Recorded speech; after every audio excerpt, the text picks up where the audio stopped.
Welcome है आपका हमारे YouTube चैनल में। पेंशनर्स, फैमिली पेंशनर्स और कर्मचारियों के लिए कई सारे अपडेट्स लेकर आए हैं, चाहे वो उनकी पेंशन में 5% बढ़ोतरी को लेकर के हो, 18 मंथ्स के DA/DR पर हो, साथ ही साथ नए पे कमीशन यानी आठवें वेतन आयोग के गठन से रिलेटेड हो, और भी कई ऐसे 14 पूरे इश्यूज होने वाले हैं इसमें, जिसमें हम बात करेंगे।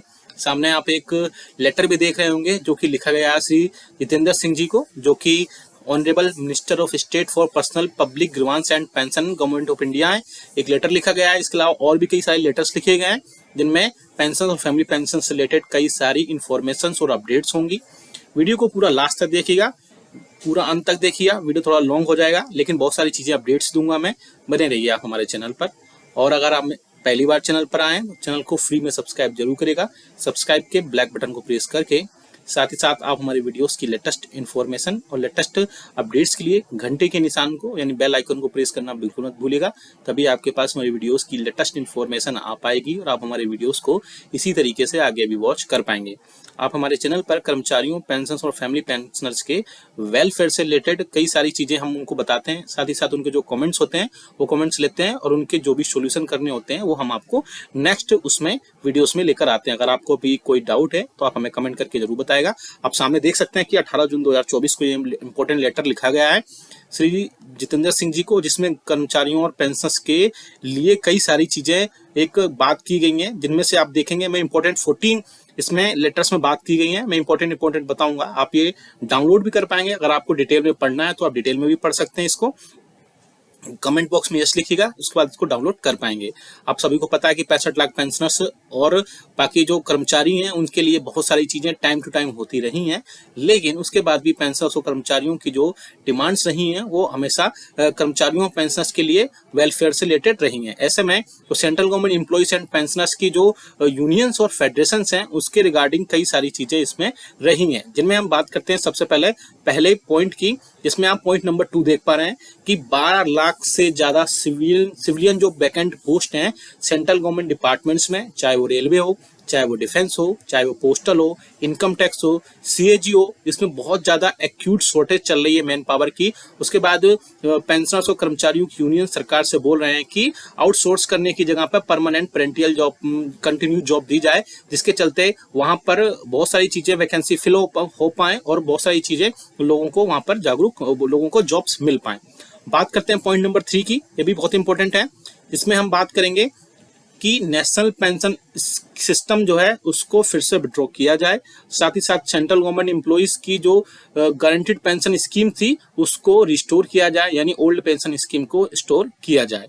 आप देख सकते हैं इसके अलावा और भी कई सारे इसमें इशूज हैं। पॉइंट नंबर 5 देख सकते हैं, इंपॉर्टेंट है।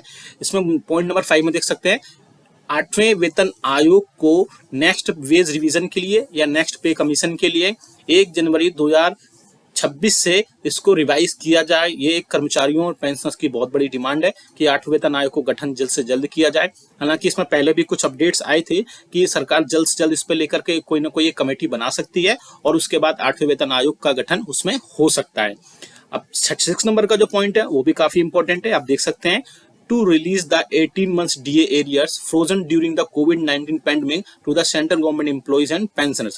आप सभी को पता है कि 18 मंथ्स के DA और DR का एरियर्स उस टाइम नहीं दिया गया था, लेकिन बहुत सारे पेंशनर्स ये बोलते हैं कि आप 18 मंथ्स के DA और DR के एरियर्स के बारे में क्यों बात करते हैं जबकि गवर्नमेंट उसको देने के लिए मना कर चुकी है। तो आपको बता दूं 18 मंथ्स के DA और DR आपका उसमें हक है और आपको मिलना ही चाहिए। तो बहुत सारे पेंशनर्स भी चाहते हैं कि उनको मिले, इसलिए बाकी यूनियंस और फेडरेशंस भी हैं वो भी लगातार इसके रिगार्डिंग सरकार से बात करती रहती हैं, डिमांड्स और रिक्वेस्ट करती रहती हैं सरकार से। आगे आने वाले समय में इसमें बहुत सारी चीजों में क्लियरिटी होगी कि क्या क्या चीजें हो सकती हैं। पॉइंट नंबर 8 देख सकते हैं, वो भी काफी इंपॉर्टेंट है।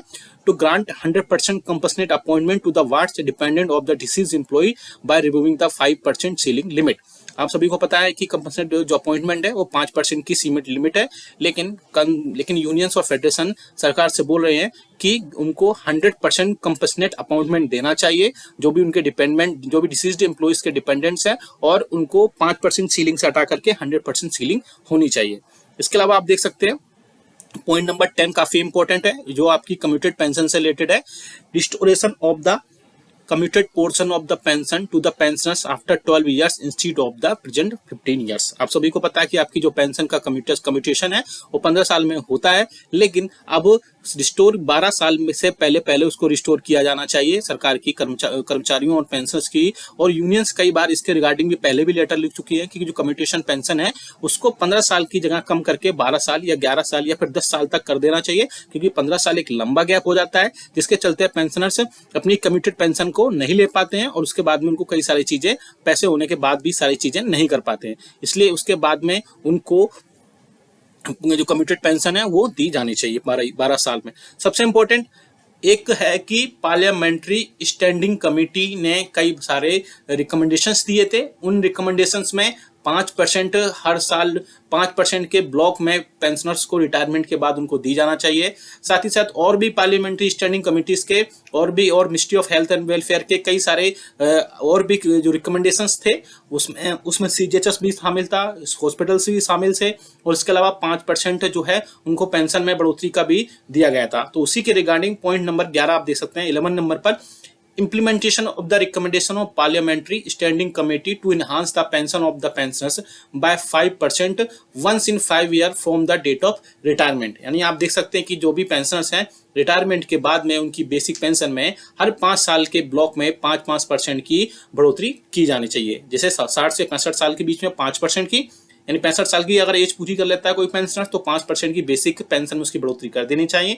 65 से 70 के बीच में 70 साल का जैसे ही पेंशन होगा तो 5% की फिर से बढ़ोतरी कर देनी चाहिए।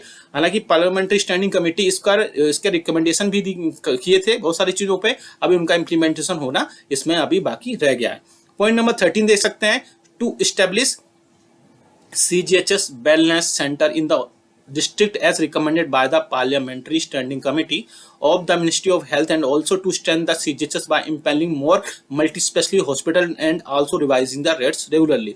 यानी जो पार्लियामेंट्री स्टैंडिंग कमेटी थी और ministry of health and welfare थे उसने सजेशंस दिए थे कि जितने भी सीजीएचएस के वेलनेस सेंटर है उसमें मल्टी स्पेशलिटी हॉस्पिटल को और ज्यादा इम्पेनल्ड किया जाए। साथ ही साथ जो रिवीजन जो रेट्स हैं उसके उनको रेगुलर बेसिस पर रिवाइज किया जाए, जिससे सीजीएचएस के जो रेट्स अभी काफी कम है इस टाइम पे और पेंशनर्स को ऐसा लगता है, लेकिन और भी चीजें हैं उसमें, अगर उनको उनकी रिवाइजिंग टाइम टू टाइम होती रहे जिससे कि उनको और भी कई सारी चीजों का फायदा मिल सके। इसके अलावा restoration of the railway employees railway concession given to the senior citizens which was suspended during the कोविड-19 पैंडेमिक। यानी कि जो सीनियर सिटीजन्स हैं या पेंशनर्स कह लो, उनके लिए जो रेलवे के कंसेशंस थे वो कोविड के टाइम पे सस्पेंड कर दिए गए थे। साथ ही साथ उनको बोला जा रहा है कि ये सब चीजों को फिर से रिस्टोर किया जाए। इसके अलावा पेंशनर्स के लिए कर्मचारियों के लिए इसमें कई और भी सारी चीजें हैं जिनको मैं रीड अभी नहीं किया है क्योंकि वो ज्यादा इंपॉर्टेंट नहीं थी। मैंने मोस्टली जो पेंशन से रिलेटेड चीजें थी वही इसमें डिटेल बात की है। आपको क्या लगता है कि इनमें से कौन कौन सी डिमांड्स, कौन कौन सी रिक्वेस्ट सरकार पूरी कर सकती है और सबसे पहले कौन कौन सी रिक्वेस्ट सरकार को पूरी करना चाहिए? आप ये नोटिफिकेशन भी डाउनलोड कर सकते हैं। वीडियो को लाइक करने के बाद कमेंट कर देना, यस लिख दे जाओ, उसके बाद ये पूरा डाउनलोड कर पाएंगे। साथ ही साथ मुझे जो लगता है कि सबसे पहले पेंशन की बेसिक पेंशन में बढ़ोतरी की जानी चाहिए।